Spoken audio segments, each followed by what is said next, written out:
Hey everyone, Michael Anthony here. Van Halen, Chickenfoot, Sammy in the Circle.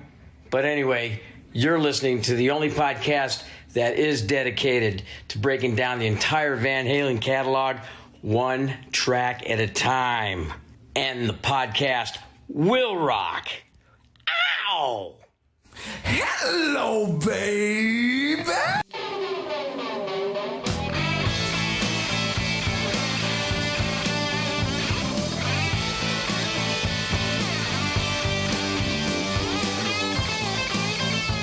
What's up, all you rockers, rockettes, and everything in between? We don't discriminate. You have joined us for a new edition of And the Podcast Will Rock. Welcome back, and if it's your first time, we are the show that dives into the catalog and discography of one of the greatest rock and roll bands of all time, Van Halen. We do it one track at a time. I am your co-host, Mark Kamier. With me, as always, Corey Morissette. Corey, how you feeling? How's it going? I tell you, it's been a week. My dishwasher exploded. My furnace quit when it was minus 36 at night. Had to get a repairman out in the middle of the night. I'm ready for some whiskey. I am ready for some Van Halen. So tonight, couldn't have come fast enough for me. Jeez, what is with this weekend household appliances? Our washer finally kicked the bucket. Luckily, we had a backup waiting, so got that hooked up. And now our dishwasher won't even... it didn't explode, but there's no water that goes into it, so it defeats the purpose. So, yay, hand washing for quite a while. I feel your pain. We've been hand washing too, but that's why I'm thinking tonight we're going to manifest a damn good song. And we got a damn good guest to come on the show with us this week too. We do. We have yet another fan, a very patient fan. Let's put it that way, and we know you guys. If you're a fan, you've been wanting to get on the show, and we have heard you. We've seen your requests. We're getting to you. We just Corey and myself have found that people really like talking about Van Halen, and sometimes we just we're the kind of people we want to accommodate as many people as we possibly can, and sometimes that means there's a list. Sometimes the list grows. So if you've been waiting, we appreciate your patience and keep on waiting because you'll get to it. Just like our guest tonight, Scott Monroe. Scott, how you doing, man? How you feeling? Welcome to the show. Hey, thanks. It's great to be here, guys. I'm doing great and really appreciate the invite as we celebrate Fuck It February together. That's right. It is. And I got to say, you can't see it because it's an audio podcast, but Scott is modeling the latest and the podcast will rock wear here. Said Santa Claus brought that for him. Great looking black t-shirt with the yellow logo, a la the Best of Volume 1 cover art that got Mark into Van Halen way back when. So we appreciate you, Scott, for stopping by the store, and everybody should do that. Yeah, I know Christmas is gone, but hell, there's birthdays and fucking Flag Day's coming soon, right? Groundhog Day, that just passed. Get your loved one something for Groundhog Day. Yeah, something comfortable, something nice. And the podcast will rock merchandise will certainly fit that criteria. Before we get into it all, Scott, please tell us a little bit about your experience with Van Halen and any sort of anecdotes you might have. Yeah, thanks a lot. I guess I'll just start off with some context. My dad was into the classic rock of the 70s and 80s, so I grew up on Deep Purple, Foghat, Boston, Aerosmith, and of course Van Halen. So I listened to his cassette tapes and CDs, and by the mid 90s, I was mainly into grunge, metal, alt rock, stuff Sounds like familiar. Nirvana, Nirvana, Tool, Foo Fighters, Stone Temple Pilots, stuff like that. So my birthday came along in March 1995, and I got the Balance CD. And that was really the first album that was my own. I would have been 13 years at the time there. So. Really, I have a lot of nostalgia for that record. That's pretty much really what got me into Van Halen was the Balance record. And then we get into the back half of the 90s with the Best of album, and then Gary Cherone and Van Halen 3. I'll be the first to admit Van Halen 3 as a whole hasn't aged very well. Apologies to Gary. But I still have strong nostalgia for Van Halen 3 as well and the tour. And I think some of the tracks there still hold up. So Van Halen toured with Gary in 1998 while I was in high school, and that was actually the first chance I had to see them live. It was the end of August in Hartford, Connecticut, Kenny Wayne Shepherd opening. I really loved how they played all songs from all the different eras. They had some real nice deep cuts there. Romeo Delight, Somebody Get Me a Doctor, and I still own a lot of bootlegs from that tour. So after that, I'd go on to see them play live 3 more times. I saw them play with Sammy during the 2004 reunion tour, and then twice with Dave and Wolfie during the Different Kind of Truth tour. Nice. I'm really happy I was able to see them play live with every lead singer incarnation, even if I did miss the glory days of it. Oh, that's awesome. But still, yeah, that's really, really cool, man. Yeah, that's you probably have that up on quite a few Van Halen fans out there. I dare say a majority. I don't know how many of the true fans out there have seen all 3 vocalists live in concert. So that is a credit to yourself for being a fan and being willing to give it a shot, because again, not a lot of people say good things about Van Halen 3. So far, I am one of those people. But I have to imagine, because Gary Cherone is such a really good singer when he's doing his thing, I have to imagine seeing him live, you would probably get one hell of a show. Would you say that he did the songs that are not Van Halen 3 justice live? Yeah, he did great, and I totally agree. I think even he himself said, he wished that they had toured first before going into the studio. I think things would have turned out a lot differently if they had done that. Personally, I would have told them to, record 3 tracks, do Without You, When I Want, and Fire in the Hole. Put that on at the end of a best of volume 2. Go on tour, then go in the studio. Would have turned out a lot better, I think. But fantastic. That is a good idea. But I do want to just say the 2004 show with Sammy, that was absolutely amazing for me. I was telling Mark earlier that was the concert that dreams are made of for me. So as you guys may know, this was 1-year reunion tour. When I saw them, they were on the 4th and final leg of the tour. I was living in Vermont at the time. I got tickets with my college friend Sean and his uncle Bob. He was a old school VH fan, and we drove across the Canadian border at night to the Bell Center in Montreal. This was in November of 2004, and our seats were pretty bad. They were in the way back. You really had to squint. During the opening act, though, we noticed that there were a bunch of empty seats in the middle left area, about halfway to the stage. So as one does, we agreed that if there were still empty seats over there by the time Van Halen hit the stage, we'd go over and claim those. So you have to. And so we did that.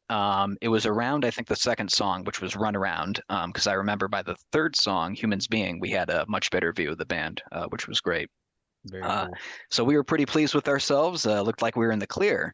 Now, I should point out, we were not quietly sitting down like a lot of people around us. We stood the whole time, hooting, hollering, arms in the air. That's what you do at a concert, right? Mm-hmm. So I agree. We were having a great time and not being shy about it.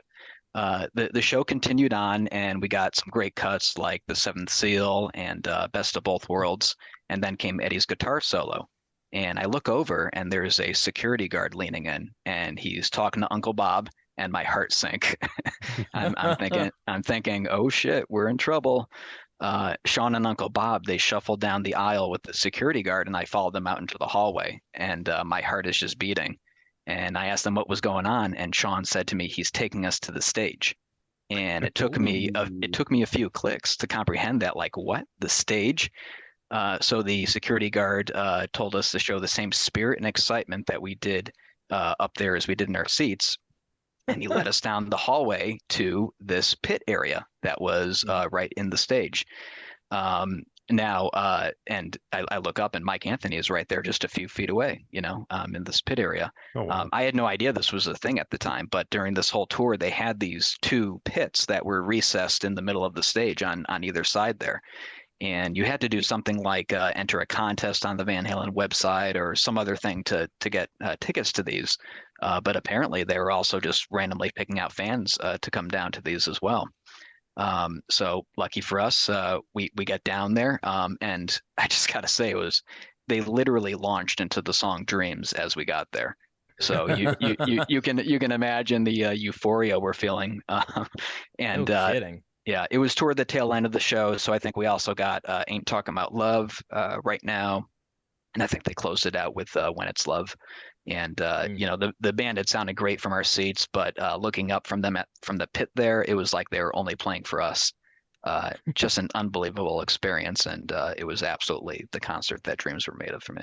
Wow, that's awesome. Yeah, that's like makes me more and more envious and sorrowful that I never got to experience them live in any iteration. It's such a shame, but good on you, man. And that sounds like a hell of an experience. I mean, I can't imagine a better scenario, but I love it. The Balance album bringing people together, and on behalf of my lady, I'm sure she would salute you in that regard. So, all right, that is awesome. I love that. What do we got going on in Van Halen news? Anything in particular, Corey? There's not a ton. Obviously, I go to the Van Halen news desk. Mm-hmm. They have actually a poll on A Different Kind of Truth because that was released February 7th. We're recording this on February 8th. So curious what you guys think, because they polled what's your favorite track on A Different Kind of Truth. If you had to guess what was number one, what would you say was the most popular track from Van Halen news desk readers? Scott, let's start with you. What do you think the most popular track on that album is? Well, I would hope it would be the one that I picked, and that would be She's the Woman. She's the Woman. Okay, Mark? Well,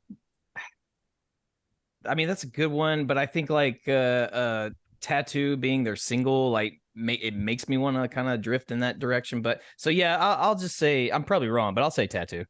Tattoo is 7th. Wow. Well, there you go. And She's the Woman, number 1. Well, of course. Stay Frosty was the second most popular track.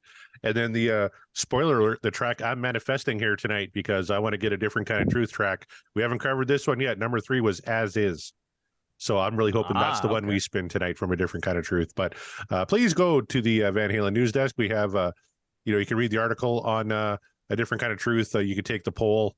David Lee Roth, has a new cover. A video Mustang Sally came out. He has a new episode of the David Lee Roth show as well. You can check out all that stuff on the Van Halen news desk. Mustang Sally. All right. I'm just gonna move past that. It's fine. So with that being said, Corey, the poll, the rock and poll, we always do. I mean, Van Halen news desk poll, that's great. We love it. But we do the polls around here. Our rock and poll, and last week we had the poll for Sinner's Swing, and look, as great as the song is, if any of our past polls are any indication, there's no way that people were just going to run with the What Dreams Are Made Of on this one. However, if I'm not mistaken, Corey, this one got pretty high in that regard. Yeah, it did. And I know there's a big push here. There's still a little bit of time left in the poll as we're recording this. Still a big push to try and get it to 90%. It's currently 89.1%. What Dreams Are Made Of, 10.9%. This dream is over. So again, pretty definitive. People like Center Swing, but a couple of dissenting opinions, and we actually had one in the comments that we can talk about. Please do. All right, well, let's start here with the comments. Robert Cato says, oh yeah, the back and forth between DLR and the band is badass. Absolutely. Yeah, it is. Our new friends at Dissect That Film, they're a great little movie podcast. And actually, we're setting up a date in March for those folks to come on the show. They say simply that entire album is what dreams are made of. Hard to argue. Yeah. Gregory Muse says, I haven't even listened to the episode yet, but this one is a gimme 100% what dreams are made of. To the 11% who picked The Dream Is Over, you must be out of your mind. We've said that before, and I guess we'll keep saying it because it seems to just happen over and over again. Yeah, 1 or 2 votes, you could see, somebody's an asshole, someone's a contrarian, whatever. Yeah. Someone's in the cult. But yeah, to get like as many as we're getting is kind of shocking. Really crazy. Yeah. Kyle Anderson says, voting this track or anything on Fair Warning down would be a sin. Hard to argue with that logic. Rihanna, they're back saying what dreams are made of. Absolutely. Mm-hmm. Jesse says, that is the ultimate Van Halen album. All the booze, cigs, and sick riffing and solos. It just never gets old. Eddie forever. Booze, cigs, and riffing. I love that. Yep, absolutely. Our good buddy Tom says, what dreams are made of? He even hashtagged it WDAMO. Classic early VH energy, an angry solo, and a fun fall down the stairs of a song. I almost said an orgy solo, but it was angry. orgy. I mean, depending on the group, it could have been an orgy song. Yeah, solo. You never know. Well, you want to talk about people waiting forever to come on the show? Fat Man on guitar. We're going to get him on here in the next month here, the next few weeks. Yeah. Also, hashtags WDAMO, what dreams are made of. No question here. An Overlook classic. I was pretty sure it was only played on that tour, but it could have stayed in the set that whole original era. Absolutely. Yeah, yeah. The Deep Purple podcast. They're coming on the show too, Mark. First week in March. Can't wait for that. Yes. Solid track. What's not to like? Exactly. Yeah. Very simple. Well put. Oh, Jonathan, our good friend Jonathan says, what dreams are made of for me? It's been a minute since I've heard this song. It's definitely a balls out rocker and a fun jam. Y'all mentioned Van Halen covering ZZ Top in their club days. I could see ZZ Top doing a cover of this song easily. You're absolutely right. Now would kill to hear that. That would be amazing. Yeah. Great comment, Jonathan. He gets my vote for best comment of the week. Good job, Jonathan. There you go. Future Squash 767 though saying amazing song, one of the best. So he's back in the good graces. He big DLR fan. Yeah, of course. Yeah. Our good buddies Sean and Todd from the Sean Geek and Fast Fred podcast are back and recording new shows. I just listened to their newest one on Monday, so it's good to have them back recording new stuff. They say this album delivers on all counts. This song is no exception. I love Van Halen Boogie. Well, who doesn't? Yes, you do. Of course. Yep. Chaz Mataz, the one and only, says in my Van Halen top 5 at number 5. He's like Casey Kasem. I love it. This song is ever nasty thing the PMRC warned you about. You sinners, repent. And you downvotes, get the fuck out and push. There you go. Chaz, I might have to split my vote for the best comment of the week. Chaz may get it there too. That's it. That one's pretty good, Chaz. Thank you. Josh says my favorite song about a sinner swing. Absolutely. Yeah. I can't think of a better one. David Lee Smith, who was on the show last week, says, all right, you sinners, swing, get up and push. Another DLR Van Halen tune that gets a What Dreams Are Made Of from DLS. By the way, that David Lee Smith fellow is quite the cool cat.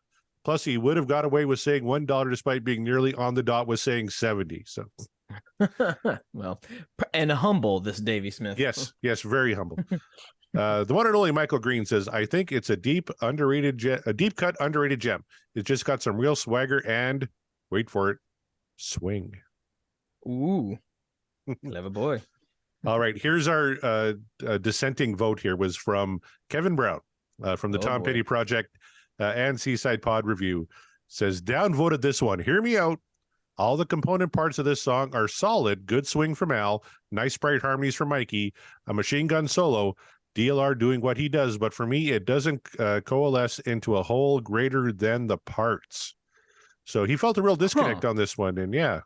All right. Well, at least he gave us a good reason as to why he broke it down. He didn't even have to do that. He broke down everything that works, and then gave us the overall opinion as to why. See that right there, there's your gold standard of how to, if your opinion differs, and it's a really highly rated track of Van Halen and you're thinking, nah, no thanks, at least tell us why. Because we're curious. I was very curious to hear what Kevin had to say about that because we like Kevin. Kevin usually, we usually all see eye to eye on most Van Halen tracks. This one he did not, and he gave us his reasons why. And I love that. Very diplomatic, very simple, very easy. That's all we ask. That's all we ask. And it's funny because on his Seaside Pod Review, him and Randy did the song "Drowse." From A Day at the Races, which I fucking hate. So I just put Drowse Blows. That's about as eloquent as I got into it. And then there's Corey's retort. He's like, no, it blows. No explanation. Shut up. Go away. That's all you get. Drowse Blows. But then I had to comment that he upvoted Drowse and downvoted Sinner Swing. And I said, electroshock therapy only sounds scary. You should maybe look into it. I believe it has finally happened, you all. John Mariano has had such a profound effect on Corey. Maybe Corey just podcasts a little too much and he's just tired. Maybe he's worn, he's weary. That's what it is. We'll get done with the show and you get yourself a nap. I definitely need one. Kevin, because some people called him out on the comments and said, did you listen to the right song? That kind of thing. And he just said, it's nowhere near their best swing song. And they did those really well. And it is in the top half of even the DLR era songs, not for him. It would be a third option vote for me, which we're not doing because make a fucking choice, people. But there's not much memorable about this track, despite it being fun. A bit paint by DLR numbers. So that's totally fair. Wow. Well, hey, again, he explained himself, and he gave us his rationale. So and because he wasn't a dick about it, we appreciate it. Drink. And we value the opinions. We don't all have to share the same opinions, but at least give us a reason as to why, Yes, and I like that Kevin kept on doing it. So kudos to you, Kevin, even if you are completely fucking wrong about your vote. Speaking of not being a dick, some fellow by Scott Monroe said, a solid boogie rocker with a catchy as hell harmonies. The solo is there and gone like a fireworks explosion. DLR is oozing with attitude and sass. I'm a happy camper. Attitude and sass. That's what does it for him. So thank you, Scott Monroe, whoever you are out there. Sure thing. What? Der Urs, or Urson Heisenhauer, is back and says, classic Van Halen with extraordinary work by Mikey and Alex. Van Halen firing on all cylinders as a band. Thank you for that. Absolutely agree. Yeah. And finally, the one and only artist formerly known as Airhead, Ryan Powell. Heavy metal swing, perfect description of Van Halen, and perfect summary of this amazing track.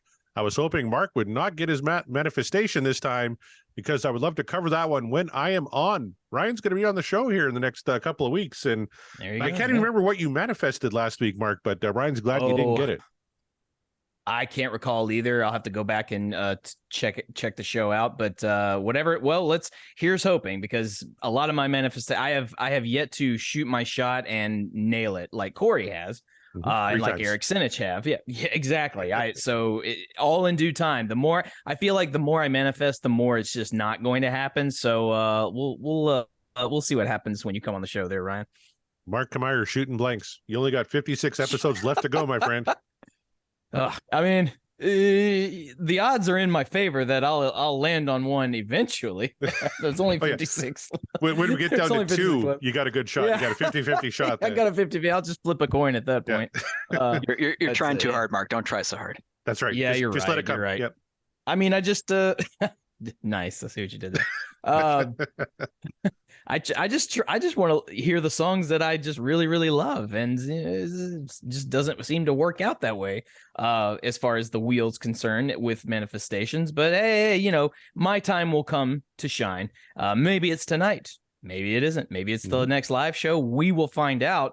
But speaking of manifesting and finding out, it's time to do that very thing. It's time to manifest a song for tonight's show. Scott Monroe, you are our honored guest. I'm very nearly certain. I'm peering into your mind. I am pretty certain there is a song or probably a list of songs that you just absolutely want to manifest for tonight for the show that we have not spun yet. What are they, sir? Yeah, well, like I was saying, I love every era of Van Halen, so I'd like to try to push my luck a little bit here and see if I can manifest something from every lead singer era. For Dave, I'm going to try and manifest Romeo Delight. Nice. For Sammy, I got to go with Humans Being. Yes. Which was played at both the 98 and the 04 concerts. Man. And Gary, I'm going to go with Fire in the Hole, which I definitely have some thoughts about. With a title like that, it can go a couple of different ways. And at least for me, the way things are going with Van Halen 3's album, Fire in the Hole is not a good sign. But maybe it is. Maybe it is. Time will tell.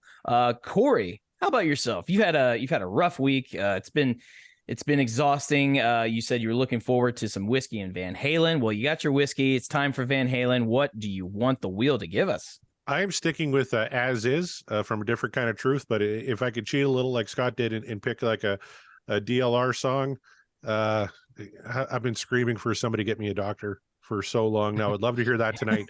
And Gary's song, I'm going to echo Fire in the Hole. I'm ready to hear that one again. So picking one from every area like Scott did, that's what I'm going with.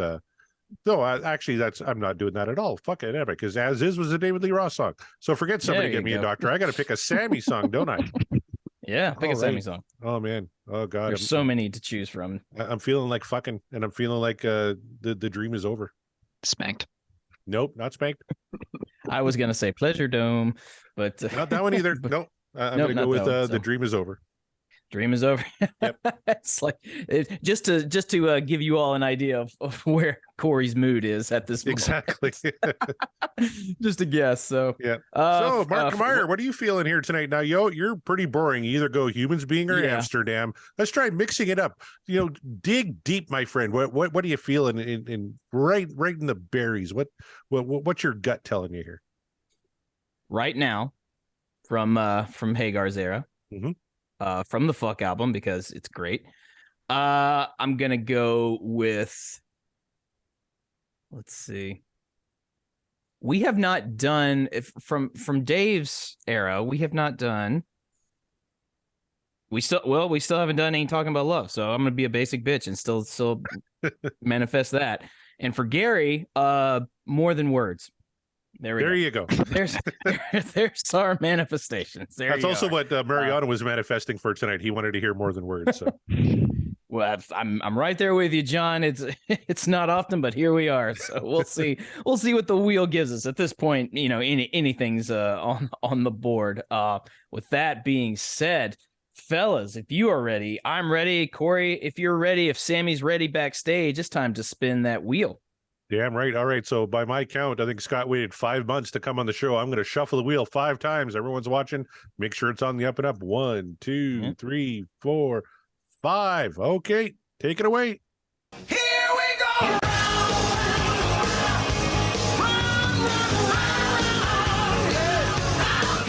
All right. Looks like it's going to be another Dimer Down track. This is a very popular one with folks. Little Guitars. Little Guitars. We have spun it. Yeah, there's quite a few of you out there that have been waiting for this one. So here it is. Little Guitars. All right. Corey, do you have any fond memories of Little Guitars? Diver Down is probably one of my least listened to Dave albums. I really just kind of got back into it right around the time we decided we were going to do this show. But Little Guitars is really one of the standouts, one of the originals from Diver Down. I know a lot of people kind of dismiss this one because it's the covers album, right? But Little Guitars, and actually we'll have the intro here that we get to play as well on Little Guitars, the Little Guitars intro. So that's going to be a lot of fun. Scott, do you have any memories of Diver Down? Kind of a similar boat. I mean, I didn't come around to that album really till later on. And I just remember it being really kind of having a badass riff. And one of those songs that kind of, it feels like something you want to play while you're on a road trip, just kind of cruising along on a nice day. It's got a nice kind of upbeat feel to it. Similar vein, Diver Down wasn't the standout on Diver Down for me, of course, is Oh Pretty Woman. Because I absolutely love that cover. That is what I associate that album with. However, I have heard Little Guitars. It's been a while. But yeah, I see what you're talking about, Scott. Kind of like a little road trip song, and I'm big on that. Part of my introduction to Van Halen, as I've told, is reminiscing about just riding in the car with my family and listening to the radio, and you're damn sure going to hear some Van Halen on the radio, especially back in those days. So I see what you, from what I remember of this song. Yes, I would agree with that, but I'm looking forward to really breaking it down and maybe some fun surprises, or hopefully not too much disappointment. We'll see how it goes. And I just got to point out too, the folks at home can't see this, but we were literally 2 spots away from Fire in the Hole. Yes, we were. Almost called your shot there, my friend. But... Yeah, so close, man. Now, before we play the song, time to play my favorite game. How many times did Van Halen play Little Guitars in concert? Remember, everybody, I actually download the Price is Right music for this section of the show, but we're doing this Price is Right rules. You have to get closest to the actual number without going over, because Scott's our guest. We'll let him go second. Mark Meyer, how many times do you think Van Halen played Little Guitars live? They probably played it a good number of 80 times. 80? Okay. 80. Scott? I'm going to go a lot higher. I think they probably played it a lot on the Diver Down tour, probably all throughout 83, 84. Say 300. Well, the correct answer, 307 times. So you would win both showcases. You got within 10. Not only did they play it quite a bit on Diver Down in 1984, but also 2007, 08, and 2015 as well. They played it quite a bit. So, well, there you go. So obviously this is one that they didn't mind playing a whole bunch. Maybe it's a favorite of the band's, or perhaps just a crowd pleaser. But there you go. That's a lot. All right. So what do you say we start with the intro to Little Guitars here? Sure thing.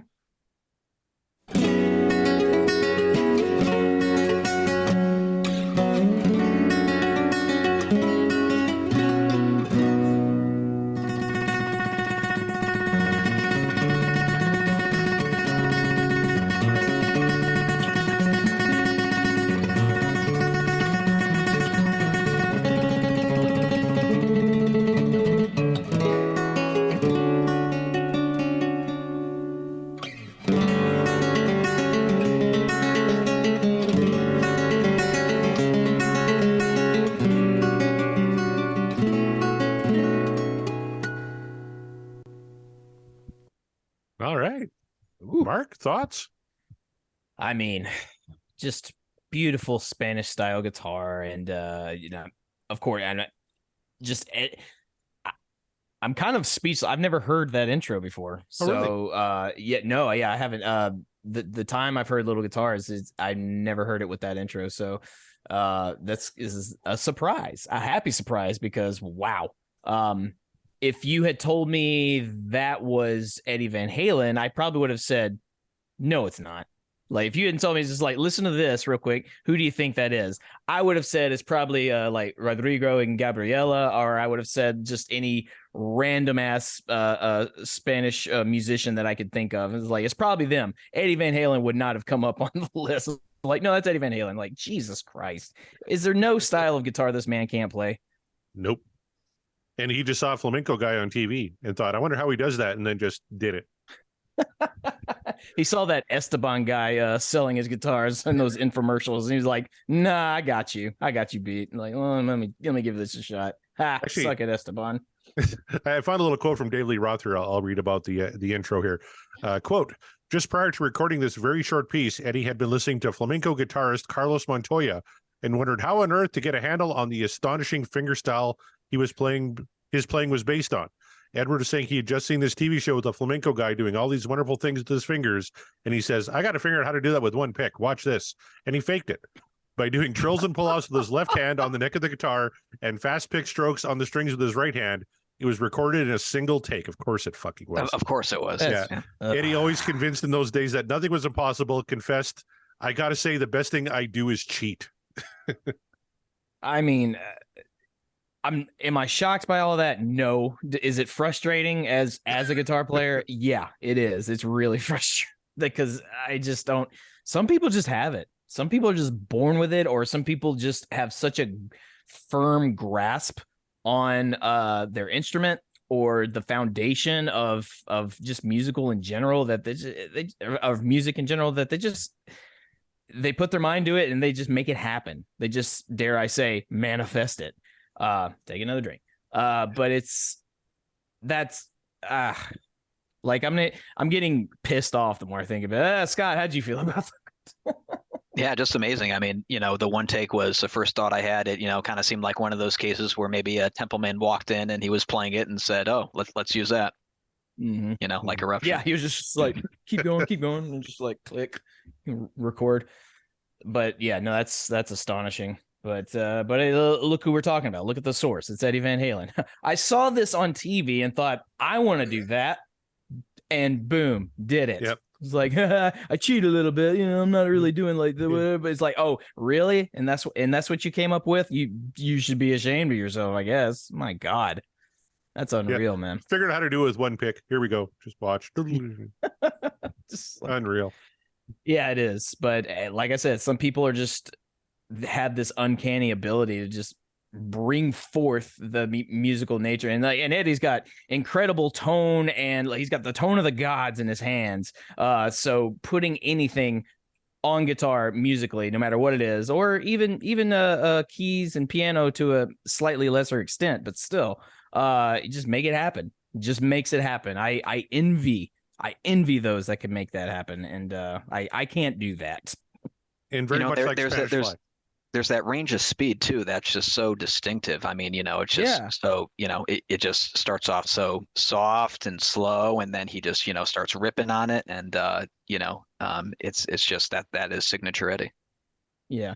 And there's probably a lot of more skilled classical guitar players out there. Maybe they're even listening. Maybe they heard this intro and thought, well, I mean, I can totally tell that he did that one take. I can totally tell he's not, using proper technique. And you'd probably be right. I mean, you would be right, because by Eddie's own admission, it's like, no, I cheated a little bit, but I just wanted to hear what I could do. But still, give the guy credit. Give the guy credit for attempting and doing it in one take, and just as a single attempt.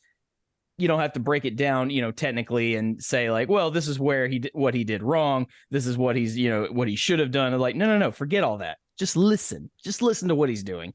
And you can still say, hey, for a good first attempt, that was pretty damn good. Like, yeah, fooled me. And I've got a pretty good ear for guitar. Like, wouldn't have even known that was Eddie if you hadn't told me. Well, and I found a great quote actually from Eddie about it here, talking about listening to the Carlos Montoya, flamenco style of music for a couple of days, and he cheated using a pick. He says, quote, I am doing trills on the high E and pull-offs with my left hand and slapping my middle finger on the low E. Mm-hmm. Yeah, so he's kind of doing like a hybrid, picking with the pick, and then, using his fingers for additional ornamentation or just additional notes. That's fine. That is, pardon the pun, the best of both worlds as far as I'm concerned. All right. Well, that was the intro. What do you say? I'm really psyched to listen to the song now. You guys ready to get into it? Hell yeah. Let's do it. All right.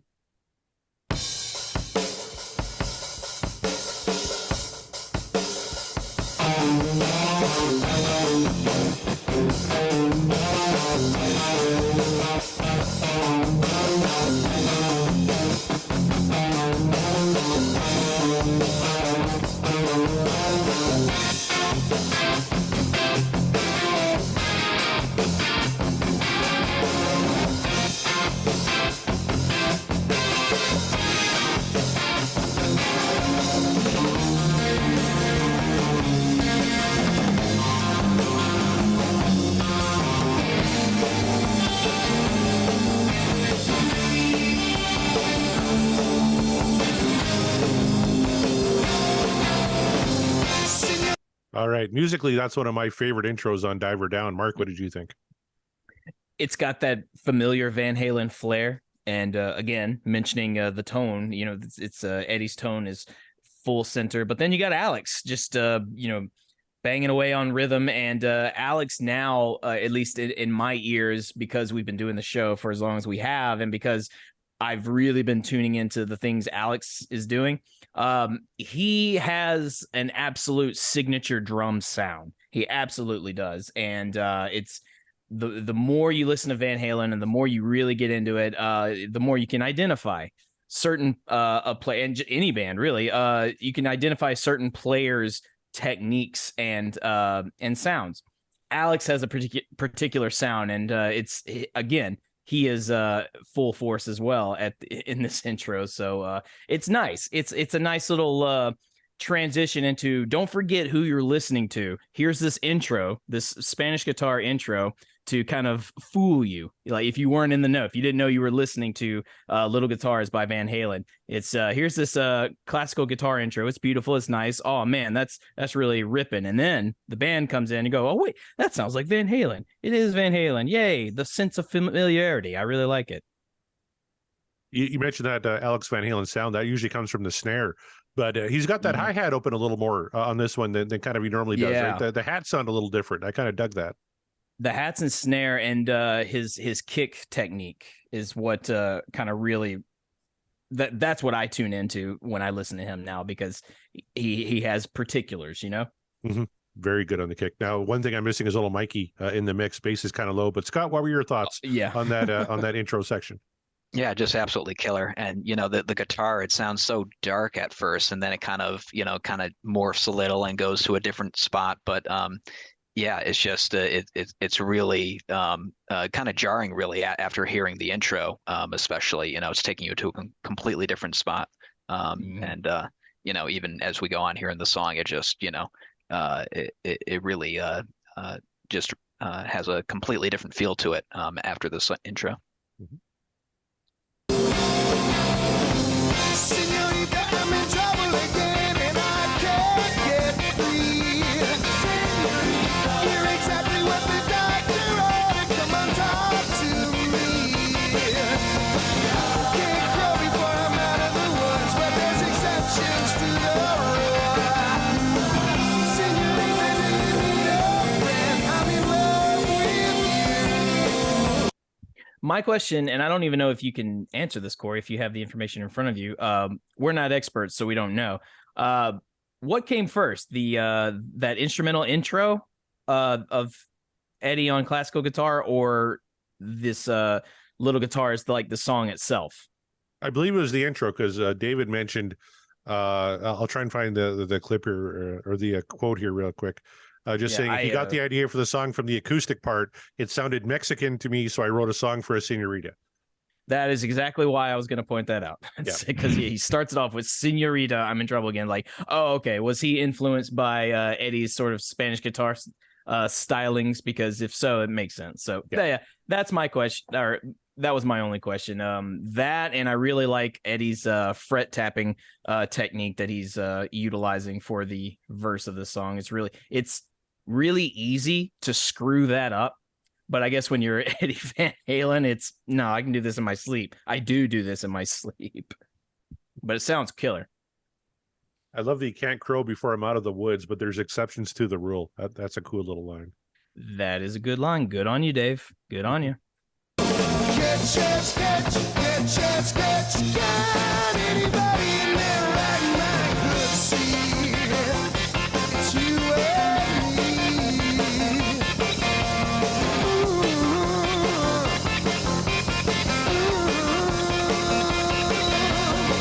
You say you're lonesome just getting by, but you turn your eyes from me. Be sure you're letting know before you cry, 'cause you got me. All right, I just found a little more context on the can't crow before I'm out of the woods, but there's exceptions to the rule. Apparently, that line is an old saying that means a crow flying through the forest won't make any noise, or it will draw attention to itself and could get eaten. It will wait until it's out in the open before crowing. But there are exceptions to the rules. I never knew that. Oh yeah. There's I can see that, because crows are chatty little birds. So I could see them not wanting to draw too much attention to themselves, especially depending on where they are. So well, look at that. Dave utilizing metaphors, corvid metaphors, and having them make sense. So right on, Dave. When you're on it, you're on it. Scott, where do you land on the lyrics? Oh, they're great. I mean, and he's kind of telling a little bit of a story here, as Dave does sometimes. So it's, he's taking us along. He's got his turns of phrases, and I think we should give him props too. I mean, he's singing quite well, I think. Oh yeah. Oh sure, yeah. Got anybody in there right now could see you and me. When I see all your little guitars sing to me.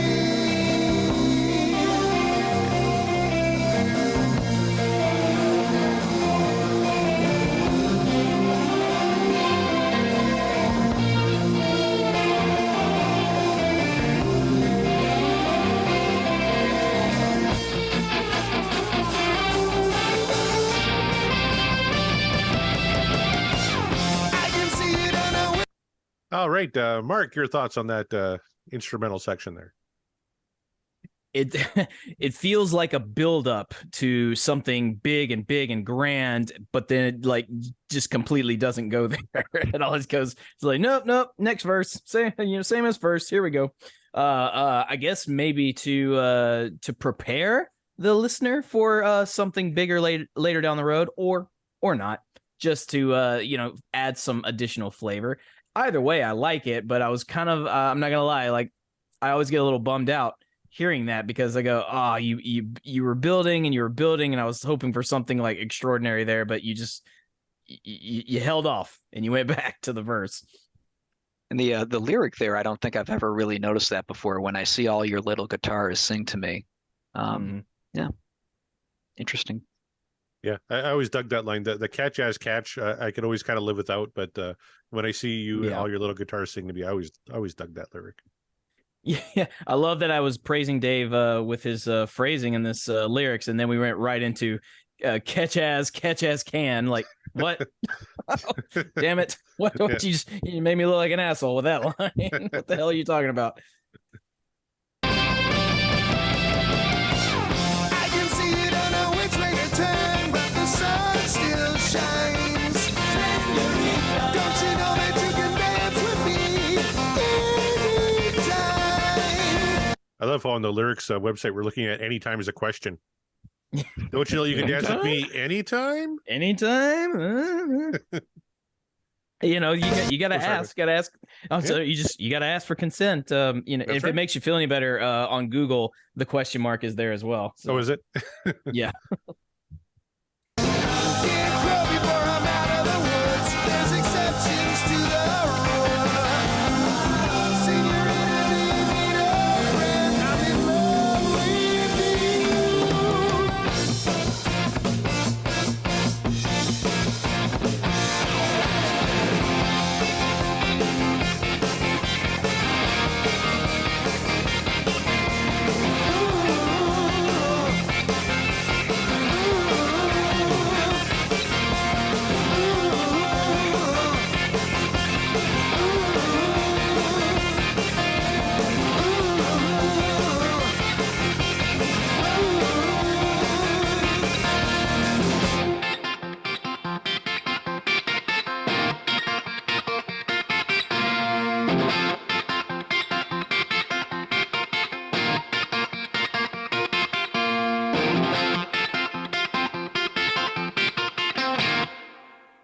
All right, you caught us. We listened to the last 30 seconds because it's just so fucking cool. Little guitars from Diver Down. Mark Meyer, what do you think? I tell you, the that main riff on the verses, or actually just throughout the song, really, of Eddie and the finger tapping, it reminds me of another song that the technique is not the same, but it's just the way that the sound comes out sonically. It reminds me of this other song called "Blinded by the Light," written by Bruce Springsteen, but performed by Manfred Mann's Earth Band. So it's like, you know, if you know that song and you know that the opening line, you hear the I believe it's on keyboard or synthesizer, the that reminds me a lot of what Eddie's doing with the fret tapping technique there. However, Eddie doing that fret tapping consistently is really, really impressive because, as I said, you can do that and it can go really, really wrong and sloppy very quickly unless you're just really good at tapping. So that's a testament to Eddie's playing, but of course it is. So those are my thoughts. It's funny you brought up "Blinded by the Light." I just read an article about the most misunderstood lyric in rock history, right? Yeah, I know what it's supposed to be like revved up like a deuce, and he sings it wrapped up like a douche, and they left it in. It's pretty interesting. There was a live show. I believe it was VH1. The channel VH1 used to have this show called Storytellers, and they would have musicians come in there, and they would tell stories about the particular song that they were about to perform. A little behind the scenes or meaning of, if you will. If I'm not mistaken, Bruce Springsteen was on Storytellers, and he did "Blinded by the Light" because he wrote it. And he talks about the fact that, what I didn't count on was how misinterpreted this song was going to be because of a particular line. And of course, the audience is laughing because they already know what it is. But it's funny that you bring that up because it's like, yes, even Bruce is privy to that information. But it wasn't his fault. Like, he wrote "Wrapped Up Like a Douche." It's a Hot Rod song, and they just sang it wrapped up like a douche.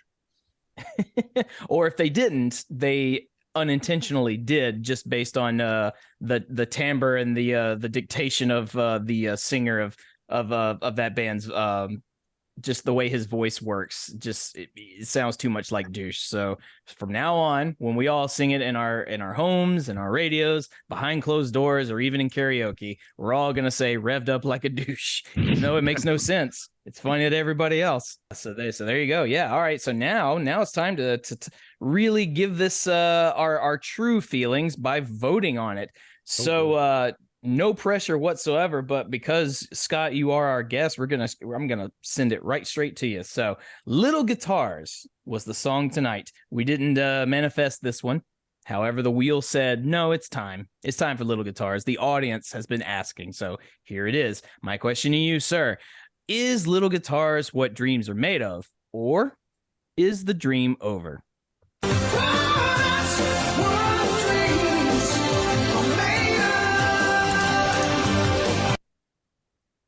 Yeah, just it's got everything going for it.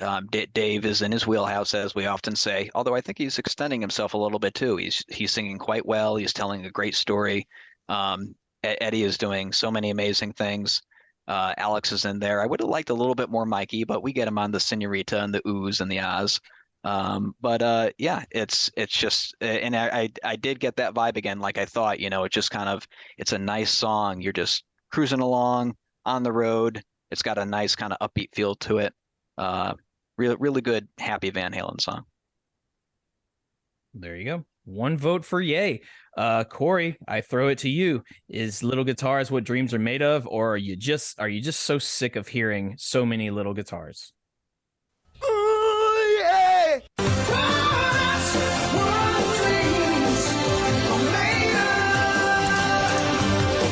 Come on, you can't do a Van Halen podcast and vote down Little Guitars. This is an all-time Van Halen classic, and maybe my favorite track off Diver Down, if I dare say. It's certainly in the top third.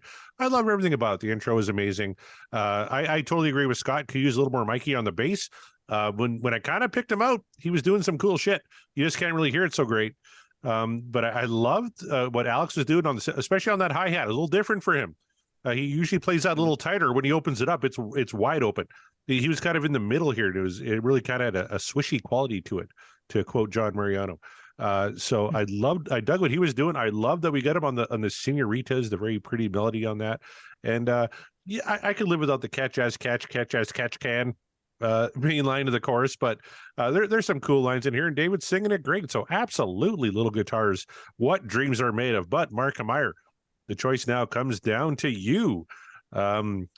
Geez, you haven't been overly enthusiastic about Diver Down up to this point. You voted a lot of stuff up, but it hasn't been like overwhelming. So the question is, with the intro, is Little Guitars what dreams are made of, or is this dream over?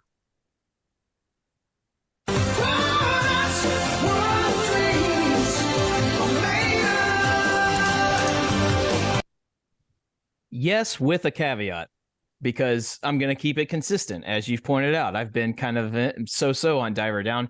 This one is this is a yay, but only just by a little bit, because I like what Eddie's doing. I like, I've mentioned his the finger tapping technique he's doing for the verses and a lot of the song, but there's not tremendous substance with this song.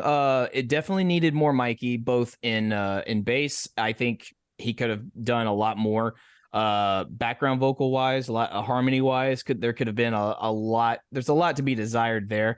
I do enjoy what Alex is doing, and both Van Halen brothers, I like what they're doing.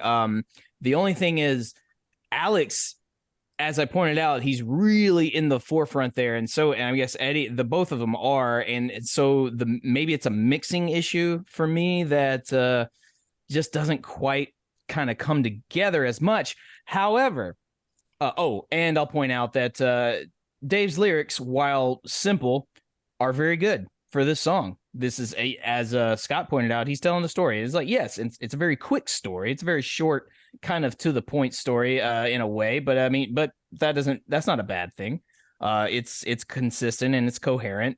He's not doing too many Rothisms that would like make me roll my eyes like, there he goes. No, he's in his wheelhouse, as we say. He's doing what Dave does really well when you let him, or when he is, I guess, open to it. That and all that being said, what really sold it, what really got it, was honestly the intro, was the instrumental intro. This has happened before when I've kind of felt like a track of Van Halen was a bit lackluster, but then Eddie comes in with a rip-roaring solo and just saves the day. If he doesn't do that, if the intro does not happen in this song, I might just kind of think this song is, it's okay. It's not terrible, but it's okay. Meh. And then I probably would have just said, I'll give it just a slight downvote. However, that intro just, and the story behind it, thank you, Corey, for context, just really, it sets the tone. When you know all that, when you know everything going into it, and you listen to it, and then you listen to the meat of the song, it all comes full circle. The mixing I still have an issue with. However, everything all together, I can't downvote Little Guitars. I can't in good consciousness do it, because it is fun. It does work. It doesn't work as well as some other tracks, but it still works. It still works enough. And therefore, for me, yes, the dream, this is what dreams are made of. So full sweep, boys. We did it. We did a full sweep. Honest. So yay. Good stuff. And we hope you, the audience, are happy. We finally covered Little Guitars with the intro. Now, I had this ready for last week because we had a couple of guests, but we ran long. We got a little bit of time here tonight. I didn't ask you guys before we started recording, but I'm going to ask it now. Who's up for a little game of best of both books? Oh my God. Oh yeah. AKA, let's see how terrible Mark is at guessing who wrote this. I think I got some good ones this week too. So you probably do. Because I'm a bit of a sadist. I'm in for it. Perfect. Gonna get the music going here. All right, so you can tell from the music, this is best of both books. What I'm going to do, I have marked some passages from two autobiographies by Van Halen frontmen. We have Red by Sammy Hagar and Crazy from the Heat. Camera can't pick it up. There we go. Crazy from the Heat from David Lee Roth. I'm going to read a random passage. You guys have to let me know which book it came from. All right. All right, let me find our first passage here. Don't mind my dog. He's a dickhead. Oh, that's cool. I've been chasing cats over here. All right, let's try this one here. One night he came to me in my dream and I told him off, but he was vague, hard to reach, and I couldn't communicate. Next day, I found out that he had OD'd shooting coke in a Union 76 gas station bathroom. Which book did that come from? Let's start with Scott Monroe. That's a Dave. That's a Dave. All right, Mark. I'm inclined to think that's a Dave as well. You are both wrong. That came from Red by Sammy Hagar.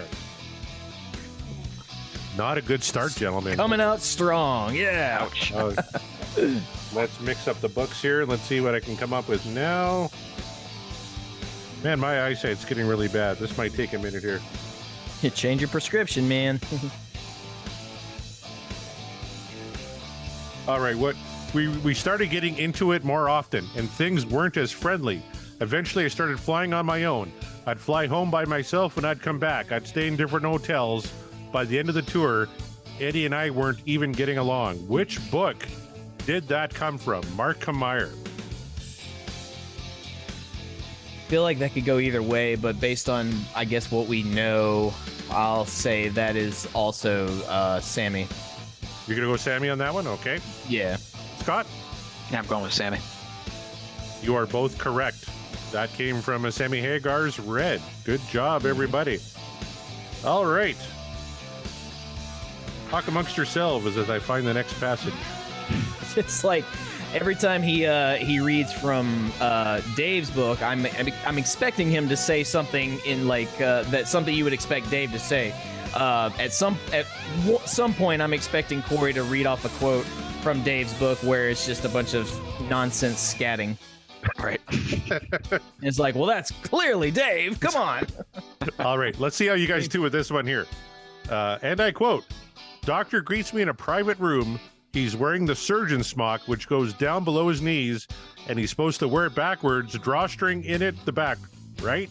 He's wearing it front ways, and he's got no undershirt on, so he looks like me with the chest hair poking out. What book did that come from?" That's got to be Dave's, just because of the imagery and the way he painted it, and the fact that he was so knowledgeable about what a doctor's supposed to wear. Dave would know that, and I'm pretty sure Dave had a hairy chest, so I'm gonna say Dave. All right, one vote Dave. Scott? Well, and I gotta say, I've read Sammy's book. I have not read Dave's. I gotta think that would have stood out for me. I don't remember that from Sammy's book. I'm gonna say Dave. That was an easy one. You are both correct. That came from Crazy You from threw the us Heat. a bone on that one. Yeah, the rest of the story is really good too. Seek that one out. I think you guys are All going to really right. like that. All right, talk amongst yourselves. I'm going to find the next one here. It's like if he throws another one about like some sort of alien encounter, and I say Sammy, and it turns out to be Dave, then I know. I'm quitting Yeah. the show. I'm just Yeah. gonna All quit. Here we go. And I quote, "Eddie was a man of few words. His favorite line was, yeah, yeah, yeah. All he cared about was getting some rest, having a couple of beers, some cigarettes, and playing some music. Which book did that come from?"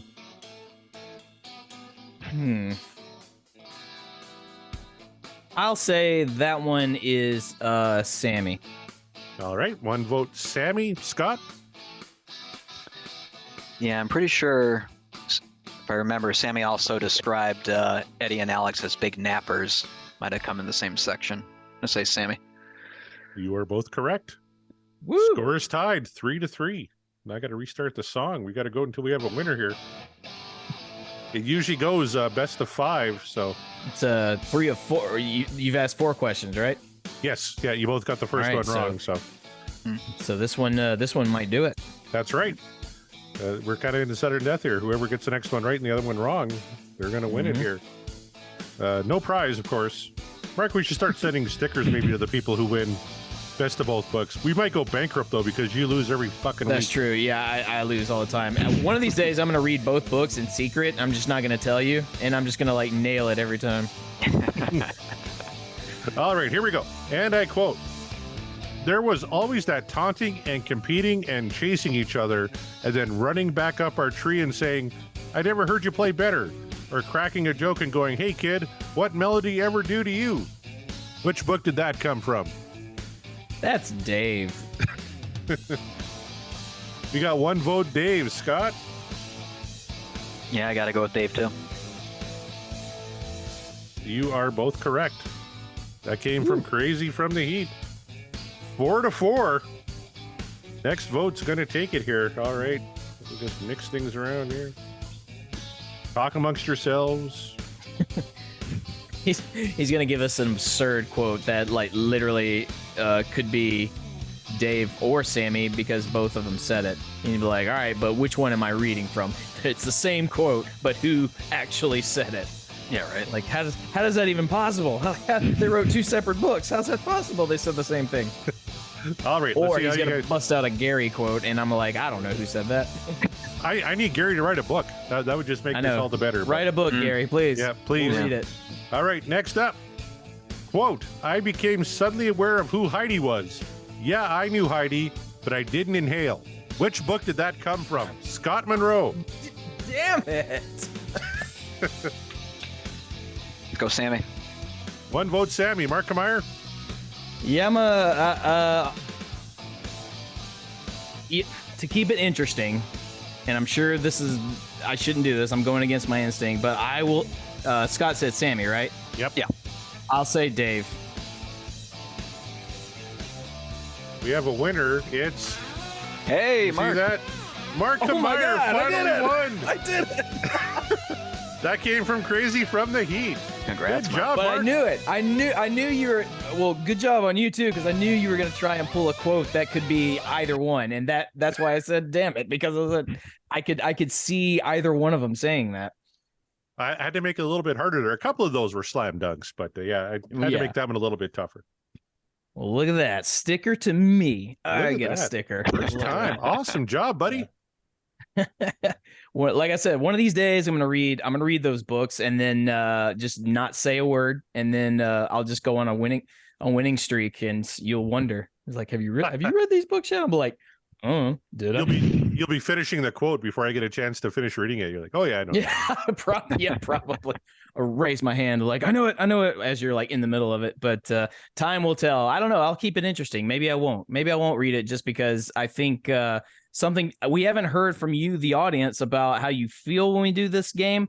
Or at least I haven't seen it. If you enjoy it when I am just completely wrong and when I lose this game, let us know, because maybe we'll keep that going, and I just won't read the books and I'll just keep guessing.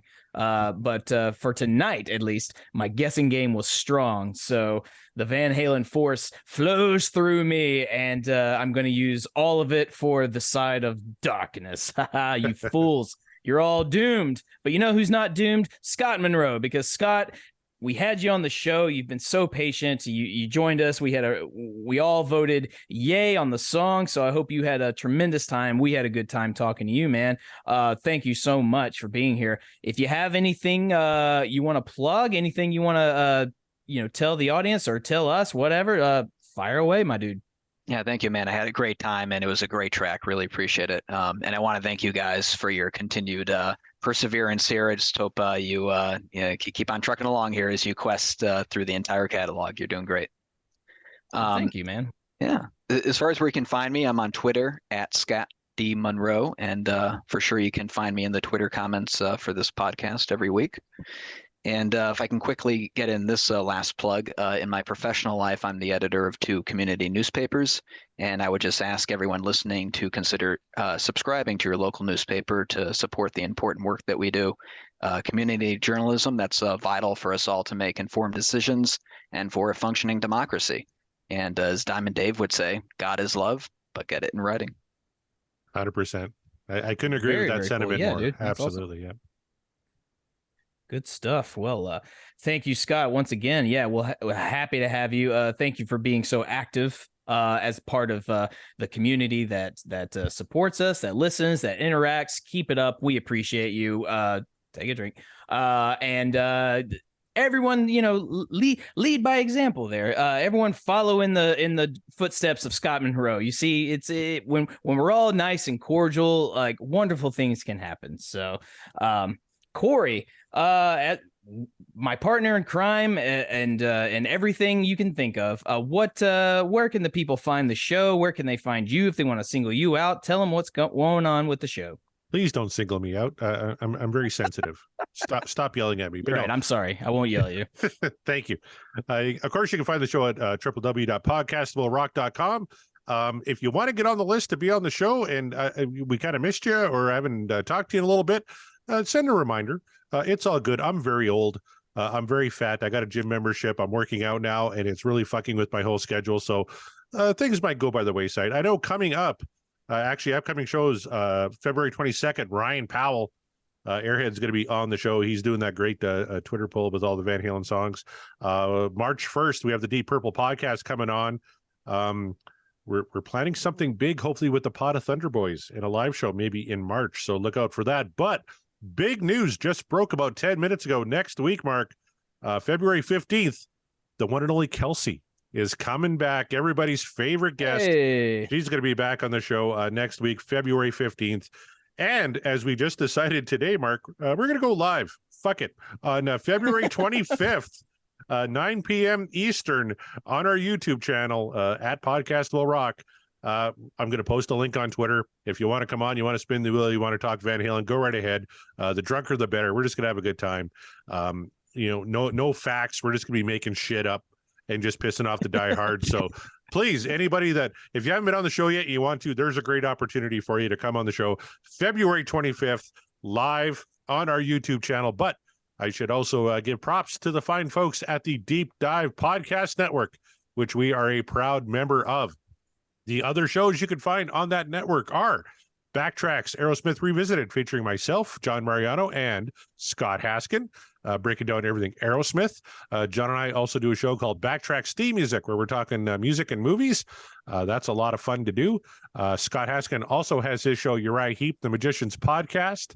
Uriah Heep has a new album out. It's actually really, really killer. And he's breaking down every single track on that show as we speak. Nate and John at the Deep Purple Podcast. Like I mentioned, March 1st, they will be on this show. The Simple Man at Skinner Reconsidered. Terry T-Bone Mathley at T-Bone's Prime Cuts on the other side. Rye at Sabbath Bloody Podcast. Paul, Joe, and David at In the Lap of the Pods. That's, of course, a Queen podcast. Andy and Matt at Hawk Binge, which is a Hawkwind podcast. Eric and Jonathan at Maiden A to Z. Daniel and Josh at Diary of the Madman, the Ultimate Aussie podcast. They're on a bit of a break right now, but they got a lot of past episodes you guys can catch up on. Great stuff there. Ben and Sam at Universally Speaking, the Red Hot Chili Peppers podcast.